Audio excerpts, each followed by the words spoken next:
Right, okay, ladies and gentlemen, good afternoon. Welcome to today's show. This is the best seminar, though. This is the State of the Market seminar, the only one that you really need to come to. I shouldn't say that. I'm going to get told off probably by Mike and Nick. But no, seriously, I think this is quite pivotal, really, because the property market has been rather interesting, I think it's fair to say, over the last couple of years or so. Surprised most people, I think, in terms of how it's performed. So we'll be talking about that from both a sales perspective, rental, maybe a bit of commercial as well, because I think commercial now more than ever is kind of allied to residential, really, in terms of the whole kind of commercial to residential permitted development thing going on. So we'll talk about that and then hopefully find out from this very esteemed panel what we think is going to happen over the next 12 months, which I guess is the kind of $6 million question, really. Does it carry on? Does it crash? What happens as a consequence of inflation, Ukraine, and so on? So a bit of crystal ball gazing, really. But look, introductions. My name's Russell Quirk. I'm a property guy, I think it's fair to say. I've been around property for a few years as an estate agent and a property developer, but on a much smaller scale than Mr. Howard here. And now I run a PR firm which looks after predominantly property companies. So I'm joined with some heavyweights, really, intellectually, by the way, not physically, but intellectually. To my right, Maxine Fothergill, who I'm going to read all of this out, actually. Managing Director of Amax Estate Agents, landlord and trainer for the Landlords Accreditation Scheme. You might want to explain a bit about that in a minute, Maxine. Member of the RICS, and the big one, ALA President, which is, wow, you couldn't have anybody more senior than that. And also to her right, Ben Beadle, who many of you I'm sure will know, because he's a kind of mini property celebrity in his own right these days, Ben. Hence the beard, he's kind of down with the kids, cool now. Chief Executive of the merged National Residential Landlords Association and award winner, actually. I happened to be at a thing yesterday where Ben won an award. And it was, well done, Ben. It was fantastic. I had a slight ripple of applause there, I think, for Ben Beadle.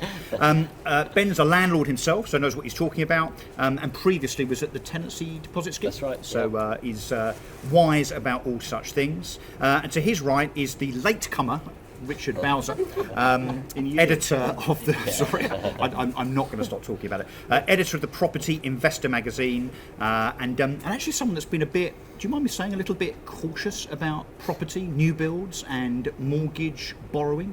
Yeah. Maybe you might want to elaborate on that in a minute. Yeah.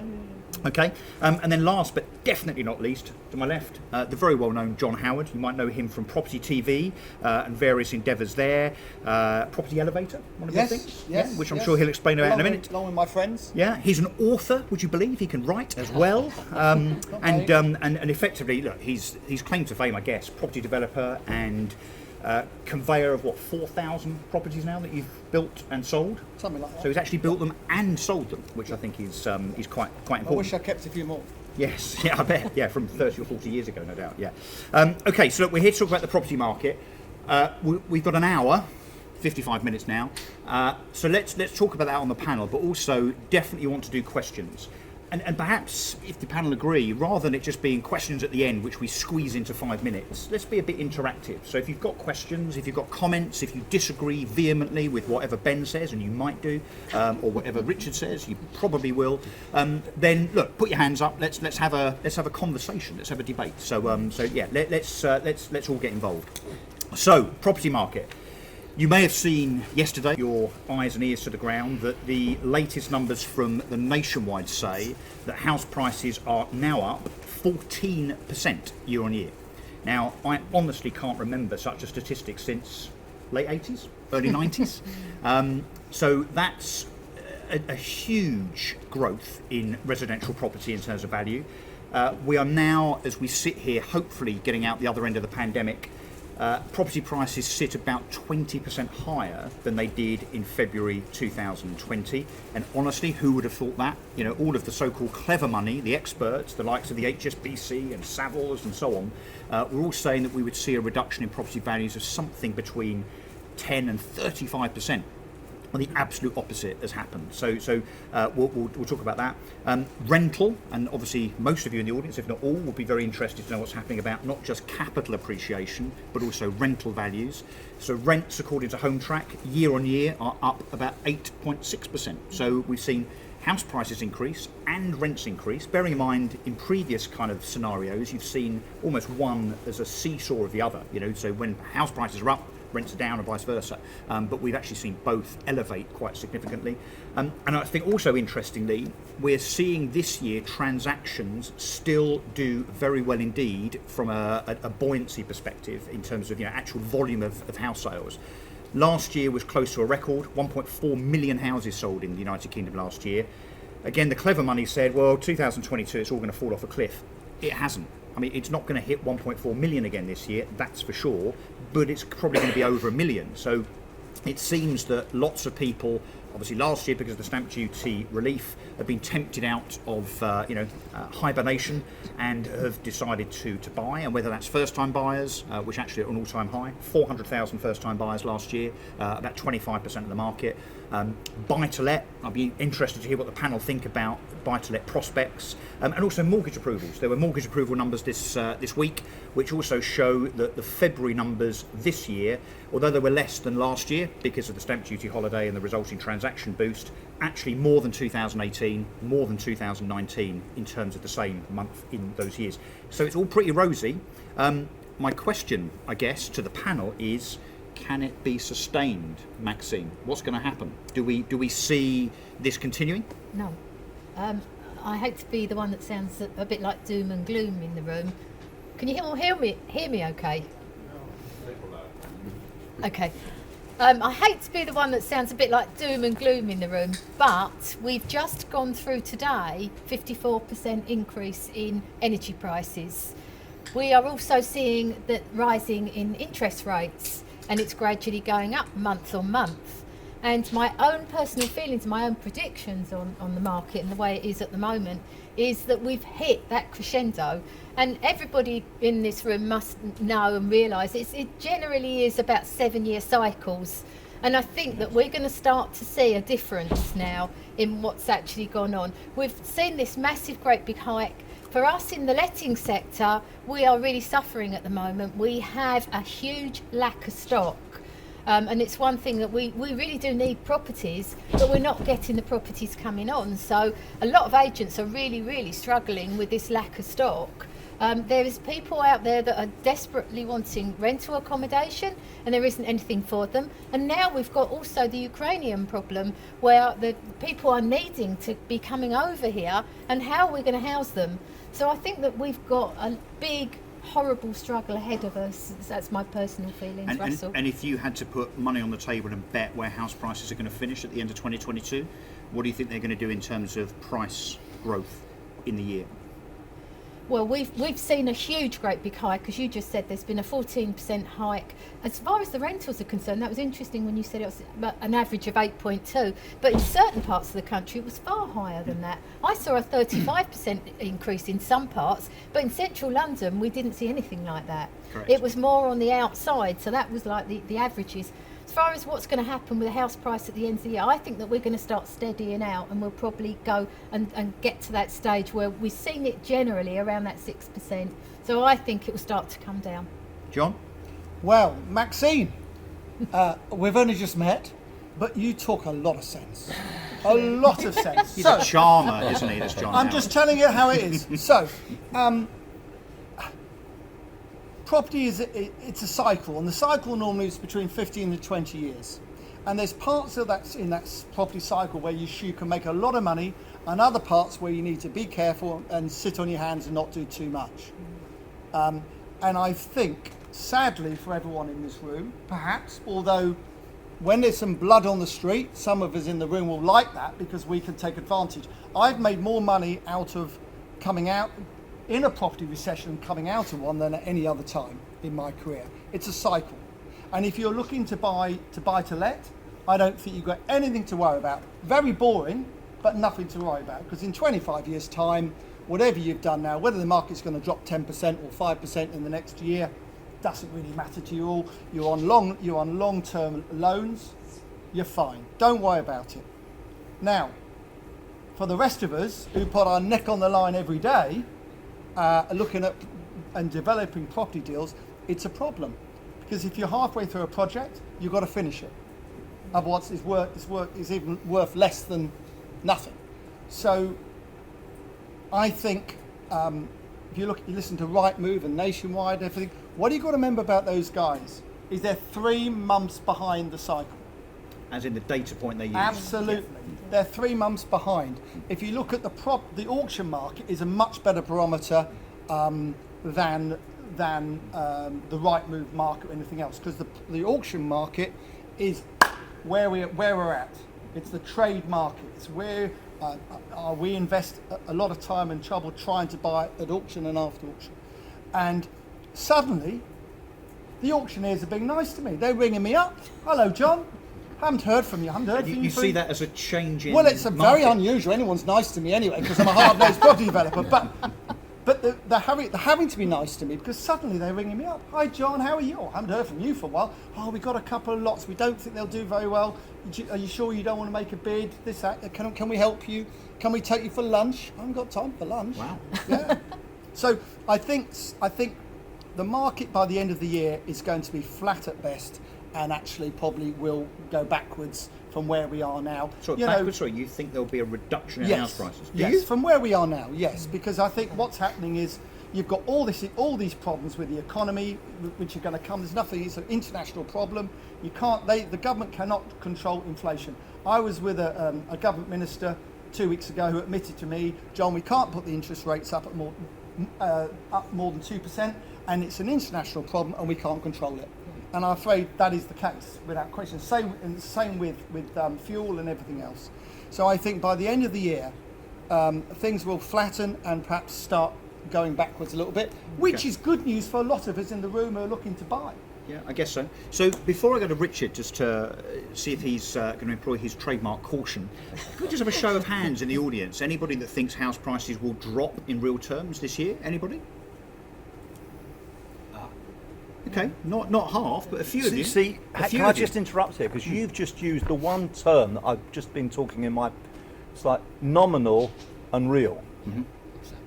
And that's inflation obviously is a real kicker. That's the canary in the. Well, not much is going to increase in real terms with inflation at something between 8 and 10%. Who knows? But right, so Richard, what's your view? Where's the market going in the next? Okay, well, where's the market going? But we've already seen reference to London and data, and you mentioned whatever it was, London prices up by X, but compared to what? Because in the last 12 months they've gone up by whatever it is, but what about the previous 12 months? What about London rents in the last 12 months, which I think are up 10.2% according to Home Track? I've got some slides downstairs, but I haven't got them in front of me. But where were they in the previous? We know that some inner London boroughs between 2000 and 2001, i.e. March to March 2001, went down by 20%. So the recovery in London rental prices, yes, but compared to the previous, they're still down 10%. And I go back to what I just said a minute ago, nominal to real. If you adjust for inflation, we've got inflation at, you tell me, officially 8 to 10%. Real terms, 20%. Yeah. So, as I said downstairs, can you give yourself a pay rise this year of 10%? Can you put your rents up by 10%? If so, you'll just about be where you were now compared to where you'll be in 12 months' time. So it's nominal increases compared to real increases adjusted for inflation. Where's it going to be? Yeah, I mean, I concur absolutely. We're probably, and you made a very interesting comment about the auctions market, which absolutely is the barometer on a daily basis. You can compare it to looking at the stock market today.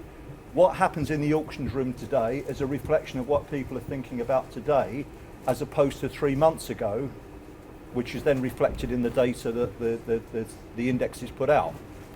So what's happening in the auctions room now, and the sentiment amongst buyers, amongst sentiment amongst sellers, is going to dictate where prices will be maybe in 3 months' time in the retail market, once we've gone through this peak of the boom. And without question, we are absolutely either at or coming towards it.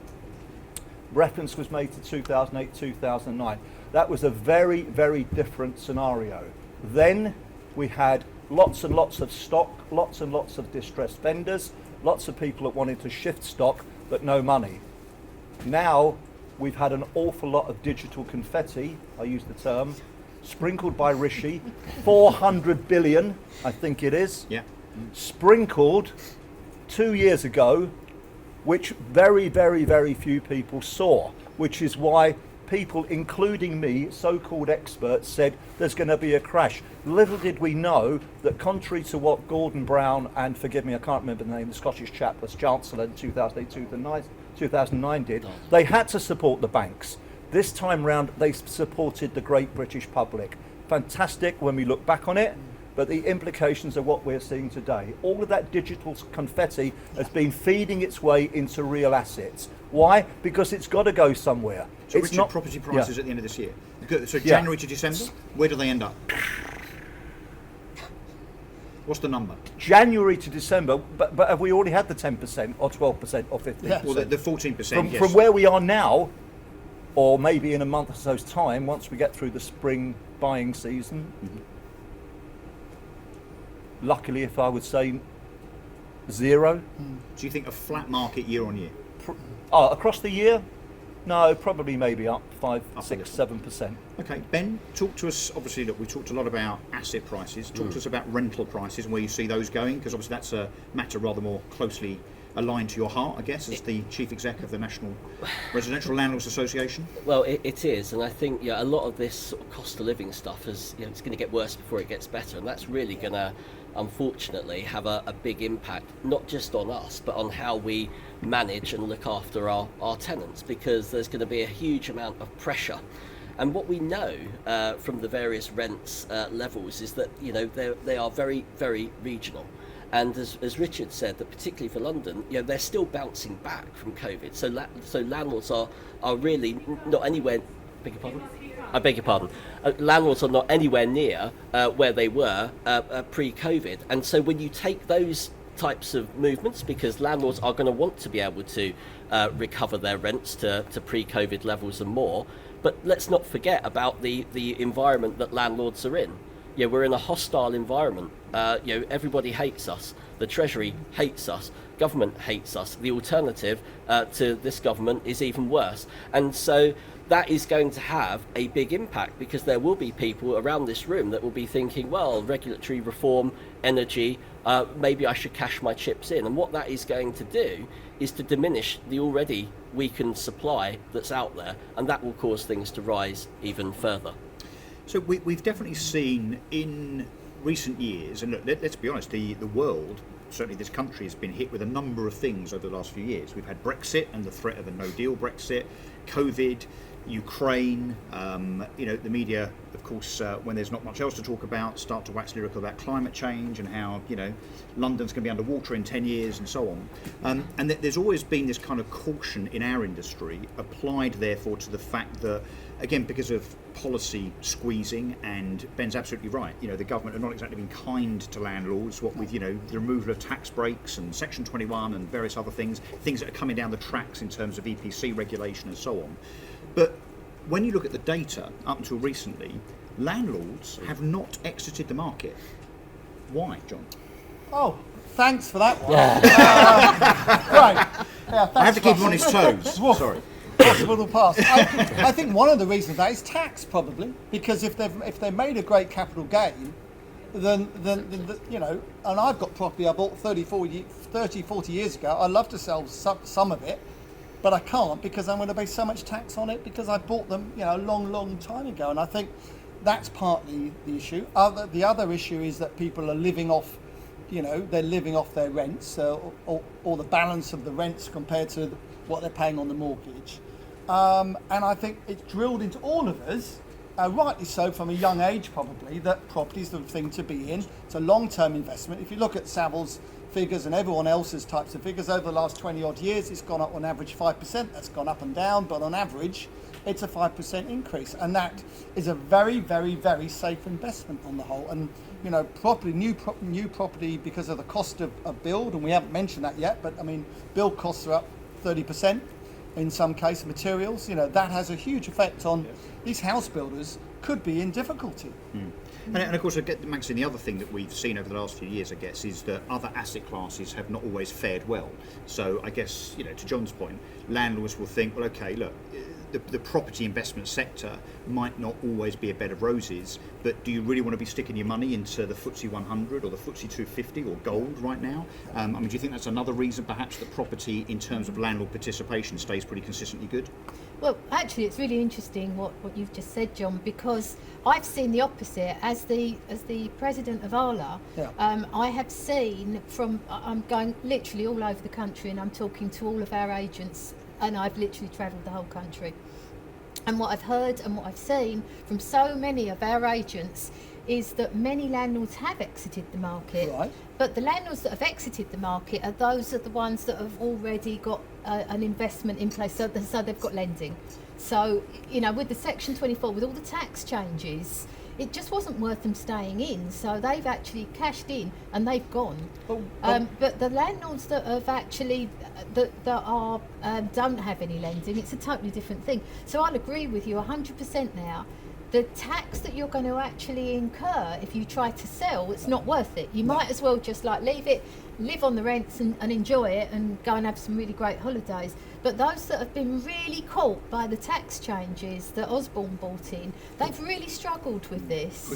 But what I would say, I completely, I mean, you're far more experienced regards this than I am. But what I would say is that there seems to be such an appetite still for rental property, and buy-to-lets, that those landlords who are selling are being replaced by more optimistic ones, shall we say. I think you're right, and I think the ones that when we have seen sellers and they've exited the market, the new landlords that are coming into the market are the ones that are setting up in the proper vehicle in the first place. So they've set themselves up as a company, they've got the right way of lending. But it's also a bit like a marriage, isn't it? Is it? Sorry, have you got something to tell us? Yeah. So as soon as you get married, everyone's optimistic, aren't they? It's like a new property deal. Everyone's optimistic it's going to last. So it's going to be great. I hope Mrs. Howard is not listening at any point. Mrs. Howard's not here today. But as the years go by, things might change a little bit. That's all I've got to say on the subject. Ben, so I mean, do we think landlords generally? I mean, obviously some have exited, some have been more optimistic, but do we think it's because rents are 8% higher generally, or do you think there's other reasons why there's been this kind of this stickiness? So I think a couple of things. I think that landlords, dare I say it, have got a tendency to cry wolf, and us as an organisation are sometimes guilty of that.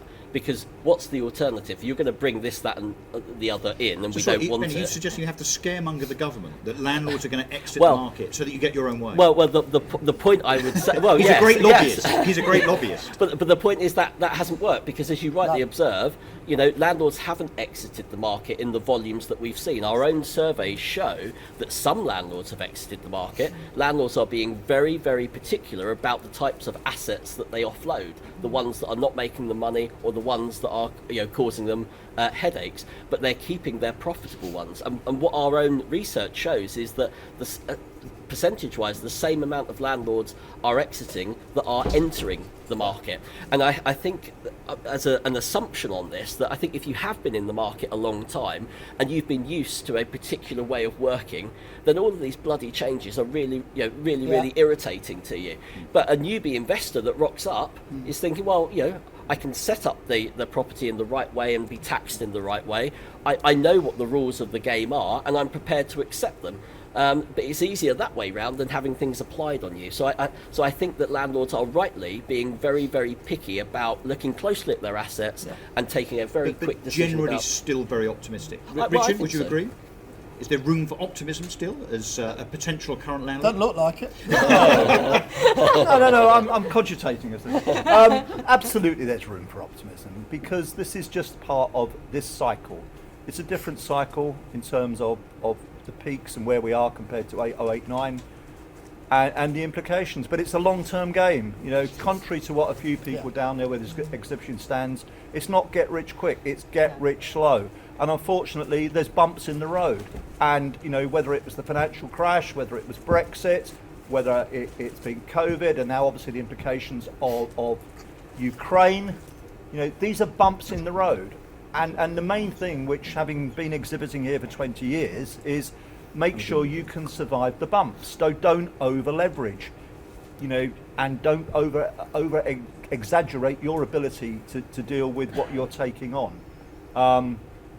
In 5, 10, 15 years, who is going to unless we have some financial Armageddon, who in 5, 10, 15 years can sit here in this room and say that property isn't going to be, looking backwards in 10, 15 years' time, hasn't been a good investment? Because all of the anecdotal evidence, backed up by what some of the comments that have just been made, shortage of supply, shortage of trades, shortage of materials, shortage of workers, excuse me, John, you know what I'm saying.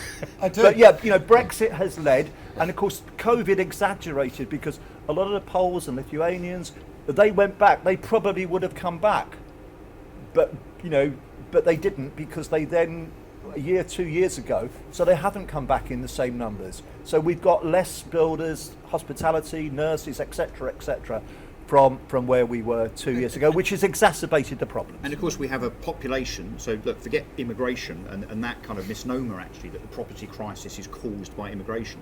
It's caused because people are living longer. So the population increases by about 250,000 people in Britain every year, simply because people are now living till their 80s and 90s. Me and Richard are very optimistic, aren't we, Richard? We are absolutely. These two guys are 105. So we'll be in 10 or 15 years, though. So talking about financial Armageddon, so we've talked about inflation. Inflation, look, notwithstanding the Ukrainian crisis and where that is and where that goes, inflation is definitely the big issue facing all of us now, whether it's property or whatever. How high do we think that goes? And therefore, how high do interest rates go as a consequence? So you've mentioned, it was mentioned just now, I think that the government has said, well, look, we can't push interest rates too high. No. But how high do they go, and how high do they have to go before the property market really is affected? So there's kind of three questions there for all of you. I'll start with you, Ben, if I may. So where does inflation go? What do interest rates go to? And kind of where do they have to go to before we all have to be worried about the property market? Well, I think I don't think government have a lot of latitude to be able to raise interest rates significantly. I remember when I bought my first buy-to-let, my dad said, "You're absolutely mad. I remember interest rates at 15-16%." and he reminds me of that time and time again. But I've only ever known kind of low interest rates, and so I can't really see that we're going to get up to even 4 or 5% on interest rates, to be honest with you. Do you think they'll just let inflation run? I mean, bear in mind, look, don't we all think hopefully inflation's a temporary thing? I mean, do we think we'll sit here in 3 years' time and inflation's sort of 8 to 10%? Surely, look, Richard's saying, look, No, what do you think, Richard? It's a temporary thing, inflation. I think we're looking at the next year, really. Yeah. Just to chip in there, yes. Yeah. But then hopefully the And government or the Bank of England will rush to reduce interest rates That's again. why We'll it's see. very confusing to know what's going to happen with interest rates, and I'm remortgaging at the moment, and I'm really stuck on whether to go for 5-year fixes or 2-year fixes, because it's really difficult to know how high they'll go and if they'll just come straight back down again. Yeah. Maxine, what's your view? Yeah, I absolutely agree. It's such an unknown thing about the interest rates. I have been listening very closely to the market because I'm also a landlord with a portfolio myself. And what do we do? Do we fix our rates? Do we let them run? It's And your a portfolio really is mortgaged, yeah, it's leveraged. Yes, yeah, it is. But I've got it all in the company. But it's like, what is the best way? What should we do? I have heard that they're likely to go up, but by the end of the year, then they'll start to actually stop, and they are likely to come back down again. That's what I've heard. But whether or not the information that I've been sort of listening to is going to be correct it's crystal ball gazing, really. Yeah. Richard, how high does it all go? Okay, well, we've had 3 consecutive rises in interest rates. I think we're probably going to see another couple more this year. If it goes above 3, I'm talking base rate, then that's a sign of trouble. You think that's the tipping point for borrowers? Absolutely. Yeah. I mean, my wife's a doctor. She fixed a mortgage in '89 at 11.5%. Yeah. Well, that's what we were used to. So you haven't still got that same mortgage? Yeah. No, You come out of it by now. just about. Yeah. Do you think 3% is the tipping point, at which point the property market will take a big breath? Yeah, 3%, absolutely, because then you'd be talking about 6-7% variables rates, As opposed to what we've been used to the last few years at 2.5%. Yeah. I mean, I've got a colleague who sold a property in Hampstead at 0.2 lifetime tracker, and he keeps whinging on about it. Yeah. Where are we now? Completely different. Yeah. John, with you? Well, I don't want to upset everyone. I'd hate to be the bearer of bad news, but I mean, like we said before, it's a property cycle, and everyone here, just about, has had it too good for too long. Yeah. That's the truth. We Richard and I and others in the room, may I say, some people here in the room anyway, we're used to paying an average of 10% on your house mortgage. That was an average. And it was an average for many, many, many years. And the biggest problem I think we have, two things. With inflation's 20%. I don't care what anyone says. You take petrol, gas, electricity bills, Wages. food that you're buying in the shops, it's all gone up 20%. RPI is about 300 different items, and it's 6-7%. Good for them, but actually when people are going to shop, it's a lot more.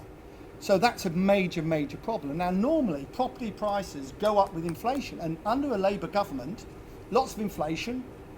Normally it's quite good for the property market. However, this is the problem. If the banks start to get worried and start to reduce their loan to value from 70% to 60%, the ones at 60% to 50%, and the ones lending 90% to first time buyers to 70%, then we've got a big problem. Doesn't matter what interest rates are, lack of confidence in the market. That's good for some of us, but not for everyone. I understand that. But that's what can happen. And banks, any bankers in the room, there you go, see? Thank goodness. They clearly think they know what they're doing. Now, with banks, they're like sheep. So once one starts to go, the rest follow. And that for me is the worry, is the banks. And talking of funding for a second, I mean, obviously, look, banks and traditional lenders are not the only route these days. If we were sitting here 10 years ago, they would have been. But there's now a lot of alternative lenders, of course. So how do you see them responding? I think there's a lot of alternative lenders, but I think with some of the news that some of us heard in the last month or two, it's unregulated. Well, they've got to get their money from somewhere. It's unregulated, and I think everyone ought to be very, very careful when companies are offering you 15, 18% interest on your money. If it sounds too good to be true, ladies and gentlemen, guess what? Yeah. And Richard, can we talk about that a sec? Alternative funders, obviously something you come across a lot. Oh, sorry, yes, go on. Go on, Rick. Just my quick take on it. If you look at where we're going to be in the end of the year and predictions, as far as rentals are concerned, that's normally two specific elements to that. There'll be supply and demand. Yes. And I think the supply and demand is going to be high on Yes. rentals. And interest What you mean demand for rentals will be? Yes. Yeah. And the interest rates, of course. Now, I'm a long-term landlord, and we always, only a few years ago, used to normalise, used to do all your stress testing against a normalised bank interest rates of 5%, possibly between 5 and 6. You stress test your assets against that. And that was pretty sound.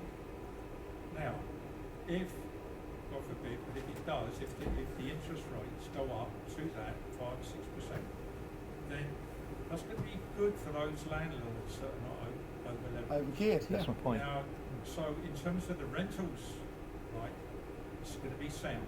You're going to be fine. Yep. But if the interest rates go above that, what it's going to do is going to affect the capital assets. It's going to affect the value of the property, because those people that are Sure. over-leveraged. But also access to funding, is that your point? Dump their assets, So and that'll you're affect the price. you're Yeah. agreeing with John that the access to funding also becomes a problem, as in bank stress testing, and therefore Well, absolutely. under new circumstances you might be restricted from borrowing what otherwise you would have Well, done. absolutely, but it will affect those people that haven't done their stress testing and Yeah. invested in the first place. So Yeah. you've gone in recent years and you've assumed that it will never get worse than 3% Yeah.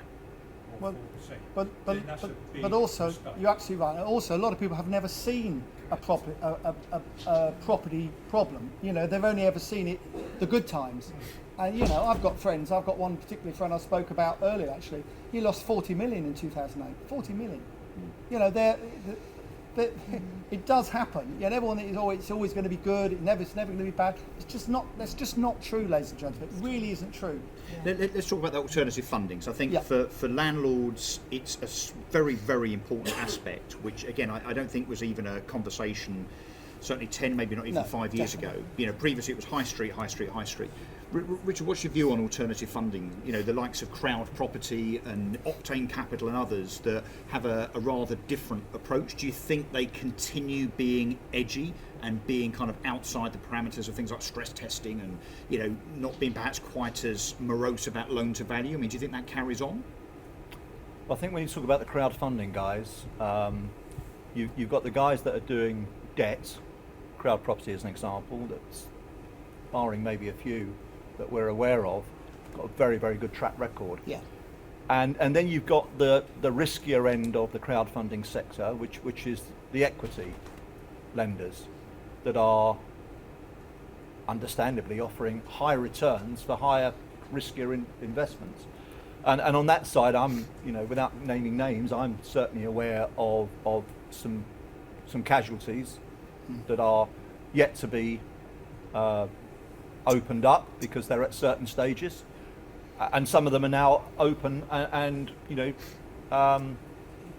unfortunately they've gone bust. But you're saying there are platforms that have failed or are in the process of failing that we don't yet know about. There are platforms with over a fairly large percentage of their book, which is certainly questionable. But surely we don't want to go not back the to platform. But we don't want to go back to the days. Surely, if the only place you can go to buy the let mortgage is Santander, HSBC, or NatWest. No, but we need to be careful with that balance. Don't we? Yeah, we'll try. Yeah. So I don't think we do want to do that, to be honest with you. But we need to make sure that we don't expose ourselves to the type of risky stuff that is out there in the market. I have to say, I'm very vanilla when it comes to my mortgages and what I put down. And I like that peace of mind. I get there's other investment vehicles out there, but that's not for me. Yeah, Maxine, conventional. Yeah, definitely, all the way. I would not recommend going for alternative type of lending personally. I think you're far better, far safer to go to a conventional building society or a bank. Even though they're somewhat more restricted in terms of their underwriting and their terms? They are, but I mean, if you've got a really good mortgage broker who's independent, who can actually really scout the market for you, they will find you the best deals. And that is great advice. The amount of mortgage brokers now that are tied, so they're tied to a particular mortgage club and certainly a certain insurance provider, a whole of market broker. I think that's really, really good advice. Can we talk about the subject of compliance, which I know is a little boring, but I think it's really important for landlords now in the market, because I think it will affect demand, it will affect supply of landlord portfolios potentially being sold.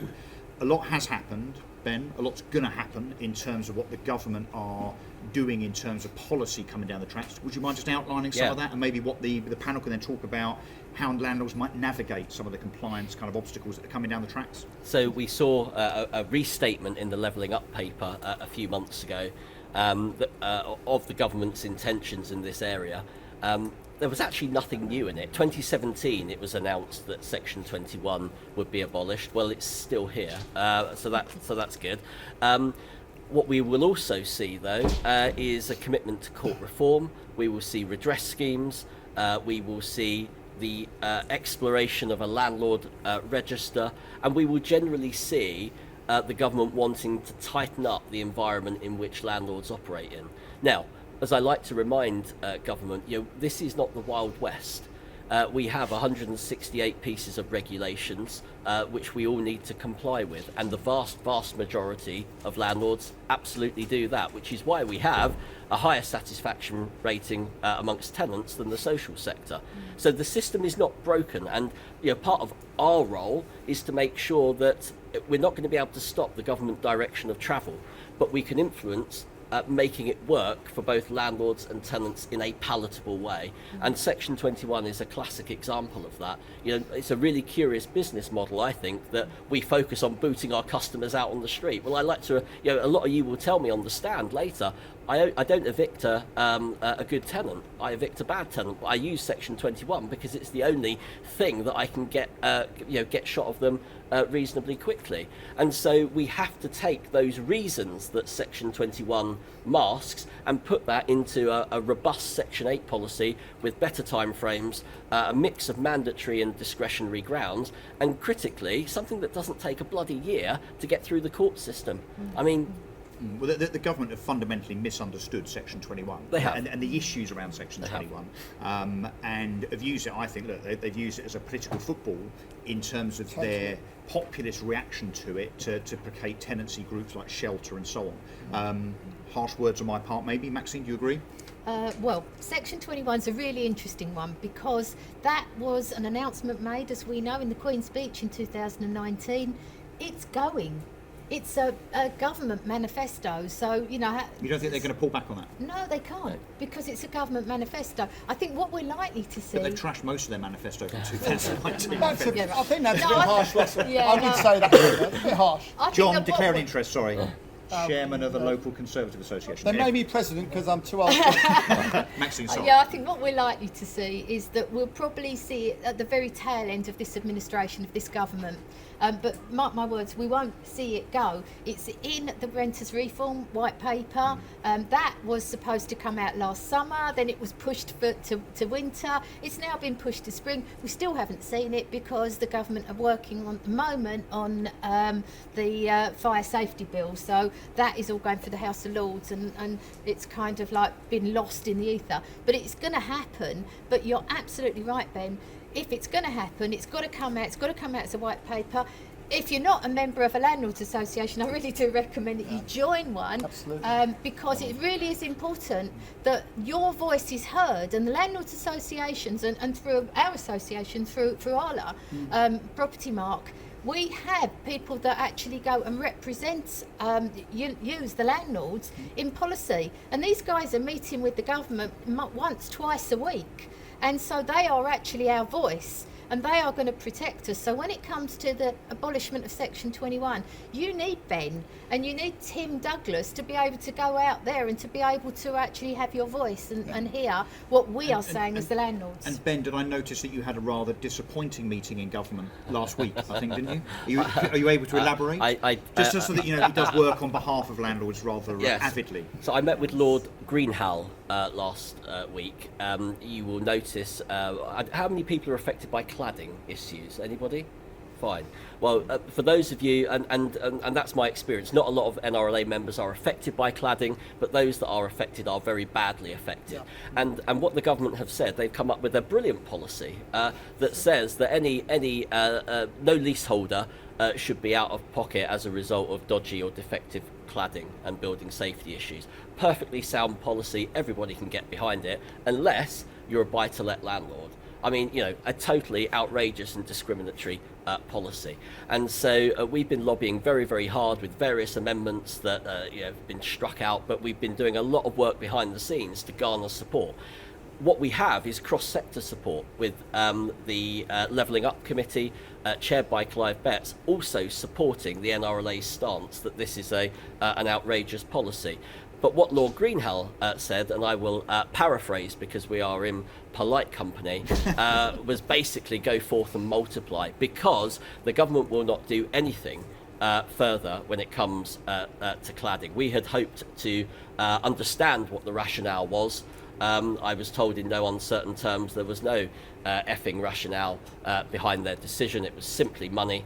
And I was approaching, I thought, but given the sensitive comments that were made in the Lords, that we might be able to get that number of properties covered by remediation up to a more sensible figure. Yeah, so Lord Greenhalgh sounds like a real professional, doesn't he? Richard, so compliance, just to stick on the subject for a second. So what are the big issues for you, and how do landlords navigate them, potentially, with all of this stuff that's changing? I mean, I mentioned EPCs earlier on, and look, this is a debate about the state of the market.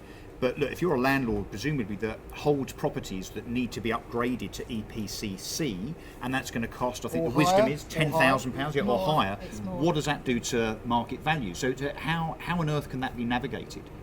Yeah, I mean, it's unfortunately at the moment a very harsh deadline reality with MEES. And I think, correct me, I think it's 850,000 properties and many rental properties that are less than a C rating, and by 2025, you're going to have to be at a C, and that's obviously going to be at a considerable cost. The government seems to be on a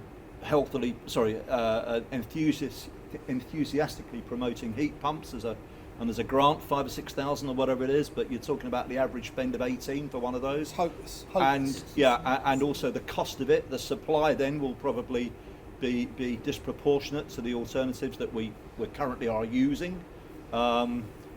I mean, compliance is, I mean, what is it you just said, Ben, or was it, the 165 different pieces of legislation? Yes, there's massive compliance. To some extent, it's stable, door and bolted. Most private landlords are not criminals. Yes, occasionally there's some grey area stuff that we turn a bit of a blind eye to. I say we, but I'm joking. Most landlords do try and do the right thing, but there is so much that we have to deal with, which is why the professionalisation of the sector, approaching property landlordism as a business, you've got to. It's going big. That's what government wants, which is why we're seeing the purpose-built sector growing, billions going into it, but they've still only produced 75,000 properties. I'm talking about the build to rent.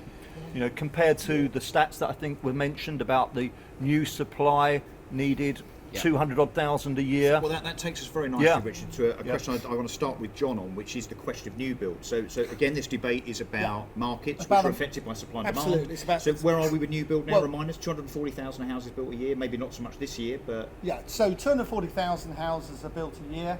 The government are trying to get up to 300,000. The truth is they need 500,000. Yeah. So from that point of view, you think, well, the market can't go down because... But if you look at the property shares of all the house builders, the house builder shares, I should say, most of those have dropped. And they've dropped because of interest rates going up and because they see what's on the horizon. So if you want to know anything about house building shares or anything else, just, or the market, just look at the house builder shares. They'll soon tell you, the market will tell you where we are with it. And yes, there is a shortage. So long term, we know there's no problem, but there certainly could be a problem for the next year or two because, during the 2008-2009 recession, which some of you will remember, I've survived 3 recessions, so I've gone back like Richard much further. But a lot of these house builders just refinance. They've got land banks and they revalue them downwards, whatever it's called, and then they go off again and raise more money in the city. That's fine for all these major house builders. They can do that, but we can't. So do you think we have to stick with what we've got? Do you think from a new build perspective, which obviously you're an expert on, do you think we ever fill the gap? Do you think we ever get to a position where we can build enough? Well, of course, the 10 house builders in the UK, the major 10 house builders in the UK, control 68% of the housing market. Now, this government are hell-bent on trying to get small developers, and we're all considered small, under 500 units a year, to reduce that control that the 10 house builders have. But it's a bit of a joke because of the 10 house builders, I can bet you bottom dollar, they're all donors to the Conservative Party. They are. 10% of all Conservative Party donations come from house builders. Absolutely. And even I make a small, modest donation from time to time. So, so that's probably not so modest. That's how the world goes round. I don't invest enough to get knighted. But however, I'm trying to save up at the moment. So, it is a. I don't think they'll ever catch up, and because I don't think the planning system in the UK will allow them to catch up. That's the big one. But of course, that suits the house builders. They don't want to catch up. They want to build as many houses where they can get the most they can for and sell as quick as they can. Well, it's about share. Richard, you were going to come in on the planning aspect. Then I want to talk to Ben about build to rent. So, Richard, you got a comment on planning? Planning for. I think something like 50% of SME small builders got out the market after 08, 09, and most of them didn't come back because of the age that they were at, 50, 55 then. Now they're wherever they are, and many haven't come back in. So you've got builder shortage, you've got material costs, but most importantly, in terms of the build, reaching these targets that have been talked about by politicians for decades, planning is such an obstacle now, and it's got worse in the last 2 years. I mean, anybody in this room trying to put together a small-scale development that's got to, even now with the changes last year, with The planning reform bill was yeah, pulled. and that's been pulled. I think you mentioned it in your talk the other day. So planning is the biggest obstacle, and therefore on the supply side, at one level, no, the modular's been talked about, but anyway, enough. So I'm just mindful of time, so I want to try and get some questions in. Maxine, comment? New build? You want to see more? Want to see less? Well, it's interesting because where I'm based, I'm down in Gravesend, and I see loads and loads of builds because I'm in the Ebbsfleet Garden City area. So I've got 30,000 homes that's actually being built. Everywhere I go, Bellway's sign is absolutely up everywhere. There's one development right opposite Bluewater, and it's literally got 4 schools that's actually being built in this same area. And it's unbelievable. I don't know if anybody knows the Bluewater area. But that's probably not reflected elsewhere in the country, by the way. But I'm in and it was John Prescott. Do you remember in the day? And he always said this is going to be the biggest garden city, and believe me, it really is. So I'm seeing. It's the one thing he said that came true. Yes. Ben, build to rent. So Yes. build to rent has increased in terms of volume. Do you think that's the answer for? No, I don't think it's the answer, because when I think about build to rent, I think well, they make all my places look really cheap. Carry on, to be honest with you. Build to rent, the reality is, government likes big landlords, right?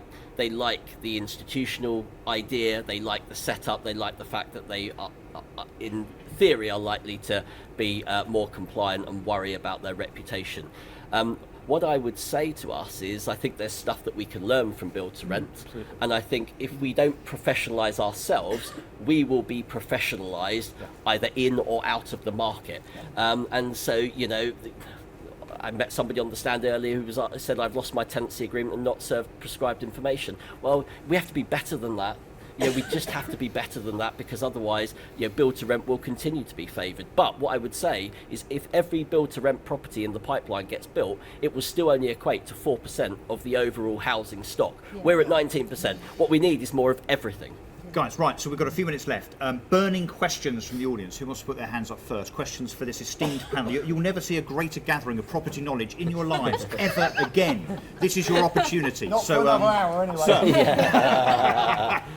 Sir, at the back. A few years ago, there was the mortgage market for years, and that stopped a lot of these guys from investing in property. That's going to relax.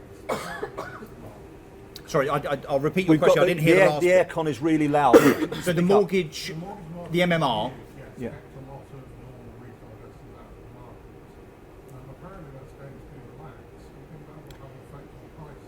Yeah, so this is news fairly recent, yes, that the government are thinking about consulting on removing stress tests on income multiples. So MMR, I think, was 4.5 to 5 times income was kind of pretty much where you had to be. And I guess ironically, because interest rates have ended up being so low, up until recently, they've said that perhaps those things should be relaxed. Can I just John, say one quick thing?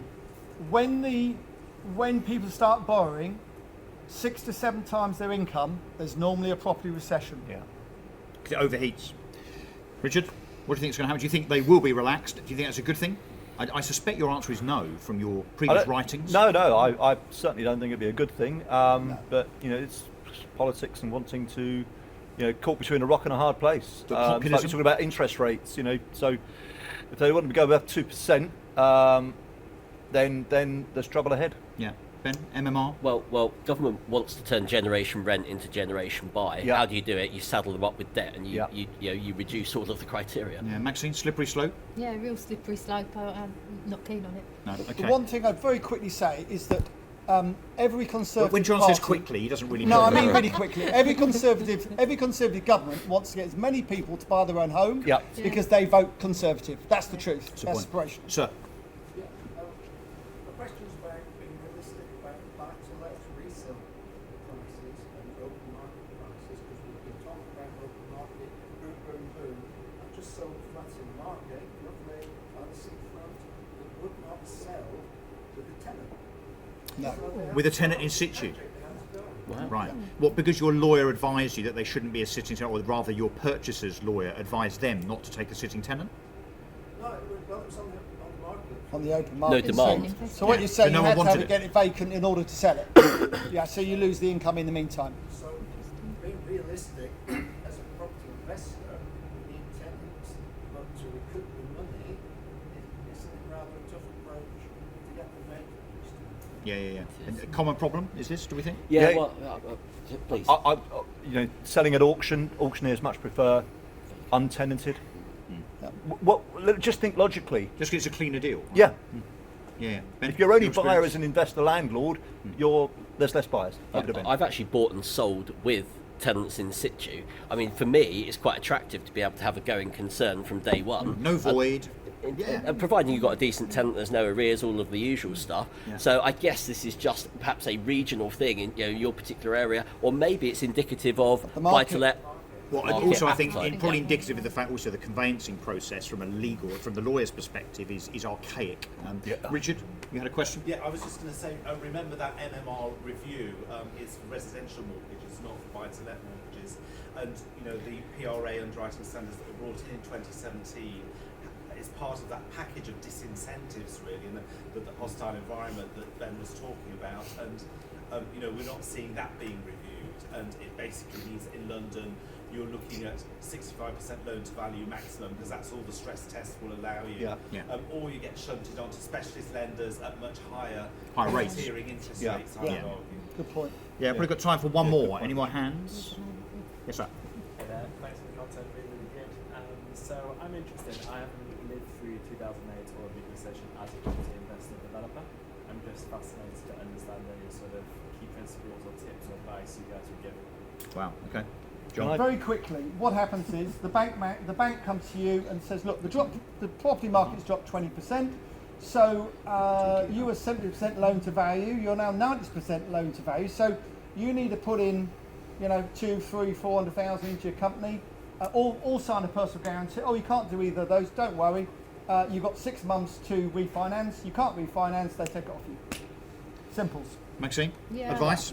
Yeah, I would say just make sure that you're actually borrowing with the right vehicle. So speak to an independent mortgage broker, make sure that you've got a really good deal, make sure that it's actually set up right in the first place, and don't be too geared up. Don't be too geared up. Yeah. Ben? Yeah, I think that's sound advice. I think getting it right from a tax perspective at the outset is also incredibly important. Because Well, if you have to dispose. yeah, that's right. Because I'm one of the mugs that's invested as an individual and getting shafted every year by government with the outrageous tax regime. So don't copy what I've done. That's for sure. You need to set it up properly. Richard, your advice? My advice is based on an anecdote, and it's based on some evidence going back to 2007-8. So I've got a long-term 3-bedroom rental house up in North London, probably now 750. My next-door neighbour sold at the worst possible time in terms of confidence, which was about late 2008. They sold next door. Properties had gone. They were 400. They dropped to about 350. She sold for 330. I said, "What are you doing?" She said, "Well, we're buying something bigger because we'll never get it this cheap again." So she sold knowing that she was selling 50,000 less than what she could have sold the year before, but she was buying something for whatever it was. And she's already in the marketplace. So, But the important thing, of course, has just been said: don't over leverage and make sure you can survive ahead. So, ladies and gentlemen, that's been hopefully a fun and informative hour. One more show of hands before we go, if you don't mind. So we talked a lot about the market, ups and downs. There's, hopefully some positivity, a little bit of caution.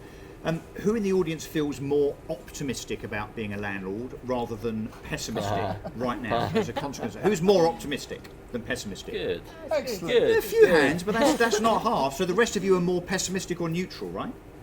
Okay, fine. Interesting stuff. Right, guys. Optimistic as a property professional. Yes. A lot more than just being a landlord. Landlord. No, indeed. Look, panel, thank you very much. Hopefully that's been interesting and informative for all of you. Thanks for coming along. Until the next panel. Thank you.